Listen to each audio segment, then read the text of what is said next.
What's up, guys? Welcome back to Newswave. So we've talked about Prince of Persia a couple times on the channel, specifically with Newswave when teases will pop up online at the idea of a new Prince of Persia, like a URL being registered, of course. But what if there was footage on YouTube this entire time over the last near decade that showed a canceled project for Prince of Persia that never made it out of development, it seems, but there is actual footage of it because that was discovered yesterday, and we're going to go over that here today. Also, we've wondered what Retro Studios had been doing in like this large amount of time where not a lot was going on with them, and we've heard that there are canceled projects at Retro Studios. Well, it looks like there might be some concept art that gives us an idea as to some of their plans and things that almost happened but were canceled. A lot of stuff here to go over today, guys. As always, if you enjoy these videos, make sure that like button helps out a ton. And if you're brand new here, hit that red subscribe button down below as we head towards 500,000 subscribers. And we're going to start today with Mortal Kombat 11, as there is a new basically expansion or DLC that was announced, and it looks pretty good. It's more story DLC, which is good that they're going to do that and kind of expand on the story further. In fact, it takes place pretty much directly after Mortal Kombat 11 ends. It's called Mortal Kombat 11 The Aftermath, so that makes sense. Now, this will include a few other things that will be free as well, so stage fatality stages, those will be a part of a free update, and there will also be friendships, which look pretty cool. You had Scorpion kind of grabbing a teddy bear, for example, and it has the fun like balloons for friendship that goes above them, which was really fun, of course, when you'd have those friendships back in the day. It was just like kind of changed things up. But the big one, outside of some of the story details that people got really excited for, which you can check that out yourself. I don't want to spoil it too much because they did bring back some characters and it's kind of neat. But the big one here is that they do have a new character that will be joining them. And at first people thought it would be Stryker because they have the cop car pull up. Nope, it's Robocop. That's awesome. That is such a cool addition. Now, I'm curious how they will work Robocop into this because Robocop's pretty stiff, right? I mean, he's robot basically, right? We're kind of moving around that way. So I don't know how agile he'll be, but it's really neat to see him in there, and he kind of fits in with how gruesome Mortal Kombat is and how gruesome Robocop can be. So cool stuff there. Look forward to seeing more of that. Now, Mortal Kombat Aftermath will launch digitally May 26th, so check it out then. Also, if you're a fan of golf games, it's been kind of limited. Back in the day, we had like Tiger Woods, PGA Tour, and those were really fun games, actually. Even if you weren't into golf, it was a pretty good time to kind of hang out and play. And if you had it on the Wii, it's pretty neat because you'd use, of course, the remote to swing the golf club. That was fun. But we've had kind of a lack of golf games, specifically licensed game. I think they tried to do Rory McIlroy or something at one point, and it was like, well, it's not Tiger Woods, so a lot of people, I guess, didn't really buy it. But we did have the Golf Club. That was 2018, I believe 2019. However, now it looks like 2K is going to jump in here, and they're even bringing in HB Studios, who was making the Golf Club, to create, as you're seeing here with this tweet, PGA Tour 2K21. They will have more information next week. That'll be on the 14th of May. So if you're a big golf fan, you've been waiting for a fully licensed game that you can play through, yep, this is it right here. And I'll be curious what their platforms are, because if they do put it on the Switch, maybe they can take advantage of the Joy-Con and the motion controls as well, or maybe they try to do some VR stuff. There's a lot of cool things they can do, but first things first, of course, they got to make a good golf game, and it looks like they're going to take a shot at it. We'll find out more next week. Also, we've been talking quite a bit about Skater XL, and it was revealed some details about it, and I even did a full video on the early access PC version. Well, we had heard that it was launching in July, and now we have the actual date to look forward to, and it's coming out on all platforms: PC, PlayStation 4, Xbox, and the Switch. So if you're looking for I'd say more simulation-based skateboarding game, this is going to be it. And they've been putting quite a bit of work into it to prep it for its full launch on consoles, and that will be on July 7th. So I recommend looking forward to it. The trailer was pretty cool because it showed a lot of customization options for your boards and shirts and all of that. But for the most part, it's just a good feeling skateboarding game is the best way to describe it without actually having you play it, as you control either the front or back foot and you try to do different tricks with that kind of control scheme. Again, hard to describe, easier to let someone kind of play around with it and figure it out, but it is a very satisfying game to actually pull off these tricks in. And guys, with some of the quick news out of the way, let's get into the bigger stuff. Let's start right away with Prince of Persia. It's a game that I've really wanted to come back, but it seems like Ubisoft really wasn't that interested in the series, and we have a little bit more of an explanation as to why that may be. But with that URL registration, I'm hoping they have plans going forward, because after I saw this roughly 3 to 4 minute kind of gameplay trailer that was certainly set up to be shown off at an event, like think of like an E3 or something like that. That's kind of what this felt like, because they showed off different gameplay elements in the game on purpose, had you specifically looking at what was happening, and they had a lot of scripted parts, I would say, in this run. And then at the end, they of course like flash the title and kind of work that into what's going on screen. But what was here was really like good. Like, it looked really fun to play from what we could see. I mean, who knows how the full game would have turned out, but I mean, you can see it here. It's currently listed on YouTube as Prince of Persia Redemption. We also kind of see that in the title card at the end. It's just over 3 minutes long, but what's weird is this has been posted on YouTube since 2012, just over 8 years ago. And there's a lot of like speculation as to why this went unnoticed for so long.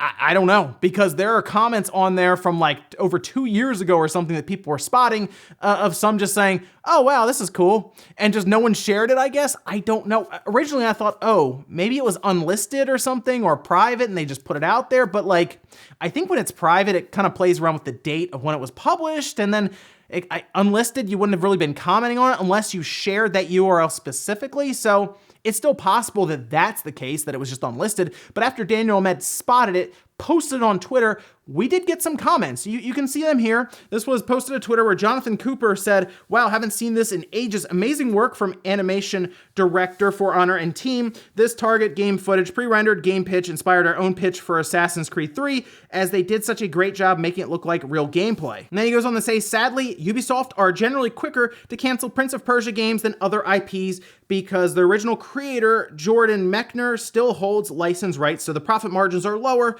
Would love to see a new one, though. I've always wanted a Prince of Persia set in contemporary Iran. So, yes, that would be a problem. If you have to share the profits and they get slashed and they're lower, that is an issue. But I still think with the way Assassin's Creed is going, because they said it here, Jonathan Cooper said himself, that actually inspired something like Assassin's Creed 3. We were getting a little too samey, I guess, with Prince of Persia and Assassin's Creed, and they decided to kind of jump on the Assassin's Creed bandwagon and push that forward, kind of leaving Prince of Persia behind. But with the way Assassin's Creed is going, to the point now we're doing Vikings now.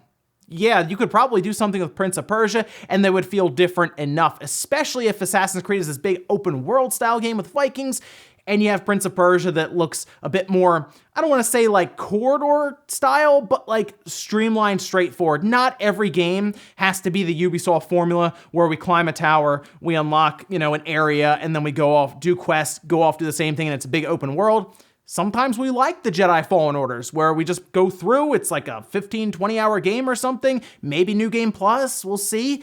But it doesn't always have to be this massive amount of time spent in an open world game of hundreds of hours. It doesn't have to be. So I hope that's something that Prince of Persia could be for Ubisoft, and they just try something different. But from what I saw here, I'd love to see another Prince of Persia. Next up, let's talk about Retro Studios. They are fairly secretive. We always wonder, what is Retro Studios doing? This was specifically before Metroid Prime 4. It seemed weird that they weren't really doing much other than running support for other studios. Of course, they did stuff with Donkey Kong and Metroid Prime 3, but outside of that, we heard that they worked on tracks for Mario Kart 7, I think, on the 3DS, and it's like, all right, I mean, I get it's Retro Studio. That's like one of their more talented studios.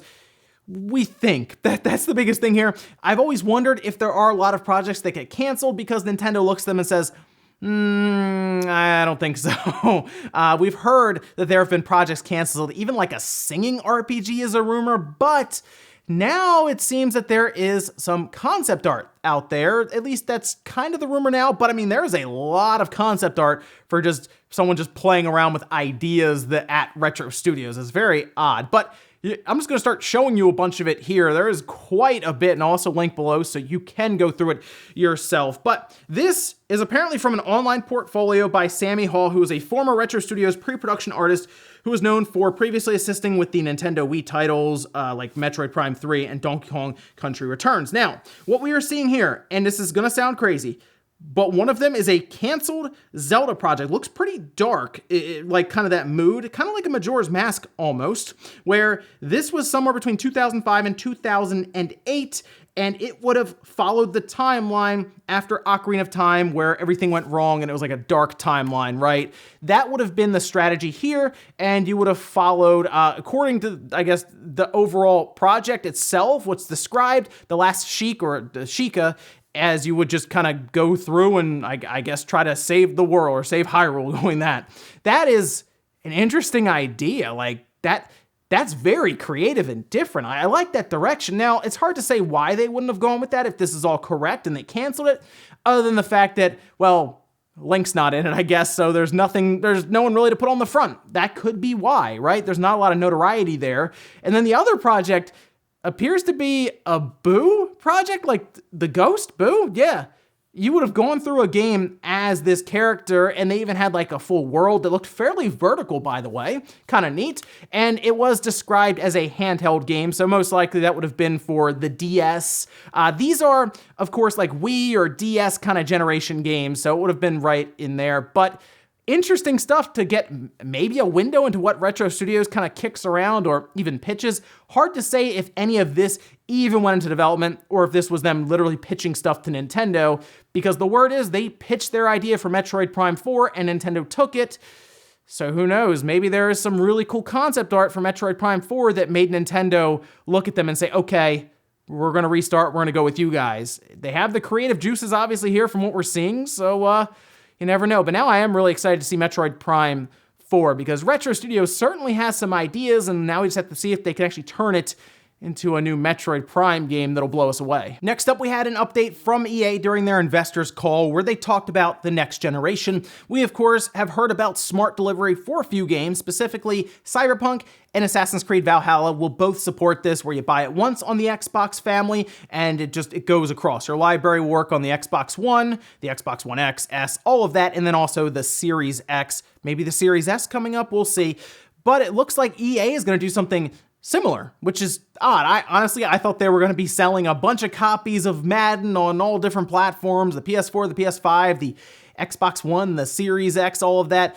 It looks like they might be doing something similar with like the smart delivery, and it's kind of a tease towards the PlayStation 5, maybe doing something similar, is what they said. This year, the phasing includes the effect of revenue recognition from the games we are launching for the current generation of consoles that can also be upgraded free for the next generation. So that, I mean, it kind of makes sense if you think about it. Like if you're EA and you're thinking, well, we might launch this game in October, but next gen doesn't show up until November, or we might launch it in September, we're not gonna do basketball apparently this year, but like hockey or something, right? If the person is looking at this and they're like, well, I'm gonna get a Series X, I'll just wait to get it then. But by then, you might be running a sale on it for something like Black Friday or coming up on that time. They want you to be able to buy it and then, of course, carry it over immediately to the next generation platforms. I think that's a smart move by EA, at least for now, because keep in mind, they're probably only gonna have to do this like once, maybe twice at the most next year before the old platforms are just phased out completely, as they say, a phasing situation here, or phasing strategy. It's not a bad idea because, of course, it benefits the consumers, but we'll see if EA actually does this, or if this is them just kind of, I guess, building up their investors that, don't worry, we're going to restart this next generation with the install size going back to 0, but we got a strategy to keep the customers in line going forward. And in our last bit of news, let's talk about Cyberpunk 2077. It made a pretty big impact online yesterday after it was rated by the ESRB. It's been concerned that Cyberpunk may be delayed once again with, of course, the current situation around the pandemic and the virus and a lot of the work at home situations with remote work being kind of an issue for the industry right now, just overall. But it got rated by the ESRB, so their claims of the game mostly being done and them being kind of in a polish phase right now is kind of holding up. But what was really interesting is what it was rated for. Now, no surprise here, they missed the teen rating by like this much, right? It is mature rated. No, it actually looks like they are closer to the adult rating than they are the teen rating. Shocker, right? Well, if you look at the massive paragraph of information about why it's rated mature, it's only rivaled by Grand Theft Auto 5. It looks like they, again, are really walking the line of something like an adult rating, but you can see the full rating here. And I also want to point out it says in-game purchases, but that was clarified by CD Projekt Red, saying that even if you have plans of an expansion in the future, much like we've seen them do with something like The Witcher, of course, that you still have to put in-game purchases there with the ESRB. So just keep that in mind, that it doesn't necessarily mean that there will be microtransactions in it. Now, if you read through that massive paragraph for why it's rated mature, it's the basics, of course, with the mass amounts of violence, drug use, all kinds of different things, but we are getting a little further into the character creation aspect of the game. Very into the character creation aspect, so much so that we're going completely below the belt in order to create and modify our characters. Now, this isn't necessarily new in the video game space. We've had these confidence sliders in games like Saints Row or Conan, those series, but this gets a little different because they mention combinations. But that makes sense in Cyberpunk's universe, as we've been told the characters, the people who grow up or live in this city, end up modifying themselves so much that they don't know how much of them left are human or how much of them are machine. It's an interesting world, but all of that makes sense. And the amount of detail in the game, yeah, I mean, they kind of have to leave no stone unturned, if you will, for this. But I am very excited to check out this game overall. Seems like it's going to be extremely detailed, and CD Projekt Red has been working on this game for quite a while. So can it top The Witcher 3? That'll be the big question, but undoubtedly, it looks like this game is going to be a lot of fun with a ton of stuff to experience in it. And I'm sure it'll be very controversial, so that'll be a lot of fun as well. And we'll finish up with the comment of the day as you're seeing here. This is from Len saying, as a Switch-only owner this gen, I gotta say I am surprised to find out that EA still exists. All I heard over the last 10 years was them botching game launches, ruining game series, and running prestigious video game devs into the ground. Odd how this seems to be a profitable business model. So I think if EA was really making the missteps now, like I would say in the PS2, GameCube, or Xbox era, it would have hurt them a lot more than it does now with a lot of the microtransactions that, for the most part, save them. They make a lot of money from FIFA Ultimate Team and even Madden and other places where they will put kind of their loot boxes and things. It does. It makes them a ton of money, so much so that they can make these mistakes and even shut down studios if they don't think they will give them recurring revenue going forward. But I almost wonder if there is a shift right now at EA, because they talk less and less about loot boxes, even though they're technically still in FIFA. But we got something like Jedi Fallen Order, and that still doesn't make sense to any of us because it's from EA. Yeah, Respawn did it, but still, it's weird, right? However, it seems like they're doing things with Apex Legends, making a bunch of money off of that, and maybe they'll get back to making straightforward games like Jedi Fallen Order going forward. But I really think if they had messed up things like if Anthem was like a PS2 or an Xbox game back in the day, I think that would have hurt them really, really badly. But they can take these bumps and bruises and just, pile up a bunch of bags of money on the other side to kind of weigh out the scales with those microtransactions. And ladies and gentlemen, that's going to do it here for Newswave. If you enjoyed this video, guys, hit that like button, really helps out. If not, hit the dislike. Leave comments down below about everything we talked about today, whether it's Retro Studios and what seems to be concept art from a canceled Zelda project, which looked pretty dark, but pretty interesting as well for Retro Studios to be making that. And then this Boo game for the DS, also kind of neat there. And then also, of course, what about this Prince of Persia game? It blows my mind that Ubisoft hasn't done anything with Prince of Persia, and seeing that gameplay from 2012, it's like that would have been a 360 game. Think about that for a minute. Probably also kind of like a cross-gen game, but like that would have been a 360 game. Imagine what they could do now with Prince of Persia. I'm hoping this URL turns into something. Thanks guys for watching, and I'll see you next time.